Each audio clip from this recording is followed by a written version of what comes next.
che dispiace a tutti è naturalmente che sono sindaco di un comune hanno passato dall'eccellenza e che non si ha capito che si muore di cultura, muore il mio paese, ma muore la Sardegna.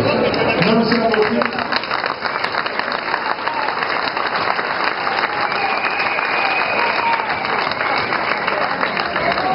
non siamo qui nessuno per passerella o per no, siamo tutti qui convinti di essere non al vostro fianco, perché non è questione di essere noi siamo proprio con voi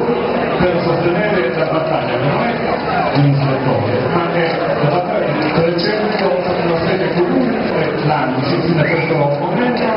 come lo è stata in passato e con i diritti CIA, con le sigle agricole, con tutti i gruppi allo soffiamo per sostenere questa battaglia che non finirà sicuramente oggi, da oggi parte. Quello che vi chiediamo è di essere anche voi abbiamo con noi come comune per ribadire un concetto, un'isola che è nata e cresciuta, anche la sua pausa figlio con sapere che lui prende la famiglia del messaggio, quindi nel fatto prima ha fatto per noi.